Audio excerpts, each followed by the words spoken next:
মাজারে যত বেশি টাকা পয়সা দিবেন তত বেশি গাঞ্জাখোরদের গাঞ্জা কিনতে সুবিধা হবে। গোলাপ শাহ মাজার দেখবেন যে তালা মারা থাকে, চারপাশে গ্লাস আছে, টাকা ফেলানোর সিস্টেম আছে, মাগার নেওয়ার সিস্টেম ওই চাবিওয়ালার কাছে। আপনি দান করার জন্য টাকা খুঁজে পাচ্ছেন না, ওই মাজার থেকে বাইর হইলে রাস্তা দেখবেন বহু গরিব মানুষ দাঁড়ায় আছে, বসে আছে, আপনি তাদেরকে দান করেন। আমি ধরে নিলাম কবরে যিনি শায়িত আছেন এ লোকটা আল্লাহর ওলি ছিলেন, নেককার ছিলেন, বুজুর্গ ছিলেন, মানলাম। তো নেককার বুজুর্গ যদি থাকে তাহলে আপনি মাজারে টাকা দিলে কি উনি পাবে? অনেকেই দেখি পীরের দরবারে টাকা, চাল, গরু, ছাগল ইত্যাদি নিয়ে যায় আর বলে এটাই বড় ইবাদত, এটাই নাকি কবরে যাবে। এসব দিতে অস্বীকার করলে আরো বলে ইমান নাই, কাফের। দয়া করে মাজার পূজার সম্পর্কে আলোচনা করেন। আলোচনা করার খুব বেশি সুযোগ নেই ভাই। মাজারে যত বেশি টাকা পয়সা দিবেন তত বেশি গাঞ্জাখোরদের গাঞ্জা কিনতে সুবিধা হবে। কারণ মাজারে সাধারণত মাজারের আশেপাশে থাকবেন বেশিরভাগ গাঞ্জুটি থাকে। অতএব এখানে যত বেশি টাকা পয়সা দিবেন তত বেশি গাঞ্জুটিদের গাঞ্জা কিনতে কি হবে। এই যে মিরপুরের মাজার আছে এবং গুলিস্তান মাজার আছে, এই মাজারের টাকা আমি যতটুকু জানি, যদি ভুল না জেনে থাকি, সরকারিভাবে এটা কালেকশন করে নিয়ে যাওয়া হয়, তালা মারা আছে। গাঞ্জুটিরা আশেপাশে গুড়গুড় করে কেউ নিতে পারে না, কারণ তালা মারা আছে। গুলিস্তান মাজারে গেছেন কখনো? গোলাপ শাহ মাজারে দেখবেন যে তালা মারা থাকে, চারপাশে গ্লাস আছে, টাকা ফেলানোর সিস্টেম আছে, মাগার নেওয়ার সিস্টেম ওই চাবিওয়ালার কাছে। যার কারণে আশেপাশে ওই পাগলামি ছাগলামি করা যারা আছে, এই বেচারারা চায়া চায়া দেখে ওখান থেকে টাকাটা নিতে পারে না। তাও তো ভালো যে অন্তত গাঁজা কেনার সুবিধা পায় না। মনে রাখবেন, আপনি আল্লাহকে খুশি করার জন্য গরিব মানুষকে দান করবেন। ওই মাজারে দান করার কোন নির্দেশ কোরআন হাদিসে বলা হয় নাই, বরং সেখানে মান্নত করলে গুনাহ হবে, এটা মানত করার কোনো জায়গা না। মানত করতে হবে সঠিক এবং শুদ্ধ পদ্ধতিতে। নবী করিম সাল্লাল্লাহু আলাইহি সাল্লাম যে বলেছেন সেভাবে। মাজারে কেন দান করবেন? আমি ধরে নিলাম কবরে যিনি শায়িত আছেন এ লোকটা আল্লাহর ওলি ছিলেন, নেককার ছিলেন, বুজুর্গ ছিলেন, মানলাম। তো নেককার বুজুর্গ যদি থাকে তাহলে আপনি মাজারে টাকা দিলে কি উনি পাবে? উনি পাওয়া তো দূরের কথা, বেশিরভাগ ক্ষেত্রে ওনার পরিবার পরিজন, ওনার আত্মীয় স্বজনরাও পাবে না। পাবে কারা? ওই মাজারের যারা গাঞ্জুটি আছে তারা। তাহলে সেক্ষেত্রে কোনো মুসলমান জেনে শুনে এই সমস্ত জায়গায় টাকা পয়সা দিতে পারে। আপনি দান করার জন্য টাকা খুঁজে পাচ্ছেন না, ওই মাজার থেকে বাইর হইলে রাস্তা দেখবেন বহু গরিব মানুষ দাঁড়ায় আছে, বসে আছে, আপনি তাদেরকে দান করেন। ইসলাম আমাদেরকে সেটা করতে বলেছে ভাইরা আমার। অতএব যদি কোনো পীর সাহেব এরকম ফতোয়া দিয়ে থাকে তাহলে এটা তার বিজনেস। এটা তার কি বিজনেস? সে পীর সাহেব বলতেছে যে আমার মুরিদরা তোমরা এই সমস্ত দুনিয়া টুনিয়া সব ছেড়ে দাও, সবগুলো ছেড়ে দাও, দুনিয়াদারি ছেড়ে দাও, কারণ এটা আমার দরকার। বুঝতে পারছেন? যদি এরকম কোনো ফতোয়া কোনো পীর সাহেব দেয় যে পীর সাহেবের মাজারে টাকা না দেওয়াটাই বড় ইবাদত, তাহলে সে ভণ্ড, এ ব্যাপারে কোনো সন্দেহ। আল্লাহ তাআলা দান কোথায় করব আমাদেরকে বলেন নাই? ইন্নামাস সাদাকাতু লিল ফুকারা'i ওয়াল মাসাকিন ওয়াল আমিলিনা আলাইহা ওয়াল মুআল্লাফাতি কুলুবুহুম ওয়া ফির রিকাবি ওয়া ফি সাবিলিল্লাহ ওয়াল গারিমিন। আল্লাহ রাব্বুল আলামিন সাদকার 8টা খাত বলেছেন। গরিব, ফকির, মিসকিন, পথিক, মুসাফির, আল্লাহর রাস্তায় ঋণগ্রস্ত মানুষ, 8টা খাত বলছেন।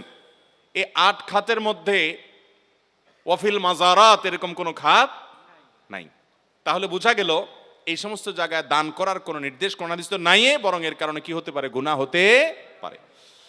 পুকুরের পানিতে ফরজ গোসল করলে কোন কোন বিষয়ে সতর্ক থাকতে হবে, যেহেতু বীর্য নাপাক জিনিস? দেখুন, পুকুরের পানিতে গোসল করতে গেলে নাপাক জিনিস সেখানে ধোয়া হতেই পারে, এতে অসুবিধা নাই। যদি পুকুর বড় হয় তাহলে সেক্ষেত্রে এই বড় পুকুরের মধ্যে নাপাক পড়লে ওই পানিগুলো নাপাক হবে না। হ্যাঁ, কোথাও যদি নাপাক ভেসে থাকতে দেখা যায় তাহলে ওই নাপাকের আশেপাশের পানিটা নাপাক থাকবে, কিন্তু পুরো পুকুরের পানি নাপাক হবে যেহেতু বড় পুকুর। যদি এভাবে বেশি পানিতে নাপাক পড়লে সব পানি নাপাক হয়ে যেত, তাহলে নদী, সমুদ্র কোনোটা আর পাক থাকতো না, এবং এটা সম্ভবও না। লা ইউকাল্লিফুল্লাহু নাফসান ইল্লা উসআহা, মানুষকে আল্লাহ সাধ্যের বাইরে কোনো কিছু করার জন্য চাপিয়ে দেন না। যে প্রাণী খাওয়া হালাল, ওই প্রাণী অ্যাক্সিডেন্ট হলে জবাই করা কি ঠিক হবে, যেহেতু প্রাণীটির মৃত অবস্থা? অনেক জায়গায় এমনটা করা হয়। কোনো প্রাণী অ্যাক্সিডেন্ট করে মরণাপন্ন অবস্থা হয়ে গেছে, এখনো রূহ আছে, তাহলে ওইটা জবাই করে খাওয়া যাবে। ওইটা জবাই করে খাওয়া, যেহেতু তার মধ্যে কি আছে? প্রাণ আছে। আর যদি মারা যায় তাহলে এরপরে আর জবাই করলে ওইটা খাওয়া যাবে। অনেক জায়গায় এরকম মরা গরু এটা চামড়া ছিলে হয়তো বিসমিল্লাহ বলে আল্লাহু আকবার বলে উঠলে মানুষকে খাওয়ায় অনেক হোটেলে, আছে না, পত্রিকা অনেক সময় আসে। তো সেটা কিন্তু হারাম হবে, কারণ আল্লাহ তাআলা কোরআনে কারীমে স্পষ্ট বলেছেন হুররিমা আলাইকুমুল মাইতাতু ওয়াদ-দামু ওয়া লাহমুল খিনজির ইলা আখিরিল আয়া। মৃত যে কোনো প্রাণী খাওয়া আল্লাহ তাআলা আমার জন্য হারাম করেছেন। কোনো অমুসলিম মেয়েকে মুসলিম বানিয়ে বিয়ে করার পর মেয়ের পরিবারের সাথে সম্পর্ক রাখা যাবে কিনা? যদি কোনো অমুসলিম মেয়ে ইসলামের সৌন্দর্য দেখে তিনি ইসলামে আসেন, তাহলে সে মেয়েকে বিয়ে করার পর ওই মেয়ে তার বাবার সাথে, তার মায়ের সাথে, ভাই বোনের সাথে সম্পর্ক রাখতে পারবে। আপনিও জামাই হিসাবে তাদের প্রতি সদাচরণ আপনি করতে পারেন, এতে কোনো অসুবিধা। নবী করিম সাল্লাল্লাহু আলাইহি সাল্লাম তিনি আবু সুফিয়ানের মেয়ে বিয়ে করেছেন যখন তিনি ইসলাম গ্রহণ করেন নাই। নবী করিম সাল্লাল্লাহু আলাইহি সাল্লামের বাসায় তিনি এসেছেন, নবী সাল্লাল্লাহু আলাইহি সাল্লাম সেটাকে অ্যালাউ করেছেন এবং মেয়েও তার বাবাকে বসতে দিয়েছেন এবং খাতির যত্ন করেছেন। এখান থেকে বোঝা যায় যে কেউ যদি অমুসলিম থেকে ইসলামে আসেন তাহলে তার পরিবারের সাথে সুসম্পর্ক বজায় রাখতে কোনো অসুবিধা নাই, বরং বাবা মায়ের প্রতি সদাচরণ অমুসলিম হলেও করতে হবে। আল্লাহ বলেছেন ওয়াসাহিবহুমা ফিদ দুনিয়া মারুফা, তারা যদি মুশরিকও হয় তারপরেও দুনিয়াতে তাদের সাথে সুন্দরভাবে জীবনযাপন করবে। মসজিদে জামাতের নামাজ ইমাম কতটুকু অংশ পর্যন্ত আদায় করে ফেললেও পরবর্তীতে নিয়ত করে মুক্তাদির জন্য উক্ত রাকাত পূর্ণাঙ্গ বলে বিবেচিত হবে। ইমামকে যদি রুকুতে পান তাহলে সেক্ষেত্রে আপনি সে রাকাত পাবেন, আর যদি রুকু থেকে ইমাম উঠে যায় তাহলে সে রাকাত পেয়েছেন এমনটি মনে করা হবে না। আমি একটি সংগঠনে কাজ করি, রক্তদান থেকে শুরু করে অসহায় মানুষকে সাহায্য করার চেষ্টা করি এবং মানুষকে উৎসাহিত করার জন্য সেই ছবি পোস্ট করি ফেসবুক ইত্যাদিতে। এতে অনেকে বলে ছবি পোস্ট করলে নাকি দান কবুল হবে না, ইসলাম কি বলে? দেখুন, ইন্নামাল আমালু বিন্নিয়াত, প্রত্যেকটা আমল নিয়তের উপর নির্ভর করে। আপনি কেন করছেন এটা বড় কথা। আজকাল তো এমন কোনো নেকামল পাওয়া কঠিন হয় যে নেকামল ফেসবুকে আপলোড করা হয় না, ঠিক কিনা বলেন? যেই কোনো ভালো কাজ করতে পারলে একটা ছবি তুলে ফেসবুকে একটা পোস্ট করে কিছু লাইক কমেন্টের ব্যবসা হয়, কিছু বাহবা পাওয়াই হয়। যদি ব্যাপারটা এমন হয় যে আপনি চ্যারিটি প্রতিষ্ঠানে মানুষের দানের টাকা এটা করেছেন, তাহলে সেক্ষেত্রে মানুষের কাছে জব দিয়ে করার জন্য করেছেন। অথবা আপনি যদি অন্যকে উৎসাহ দেওয়ার উদ্দেশ্য, আপনার উদ্দেশ্য যে আপনার বন্ধুরা অনেকে জেনে তারা আপনার সাথে শরিক হবে, তাহলে সেক্ষেত্রে আপনি এটা করতে পারেন। কিন্তু লাইক কমেন্ট পাবেন, সবাই বলবে মাশাআল্লাহ, মাহবা দিবে, আপনার ভালো লাগবে, এরকম উদ্দেশ্যে করলে সেটা সওয়াব তো হবেই না, বরং এর কারণে শিরকে আসগরের গুনাহ হবে।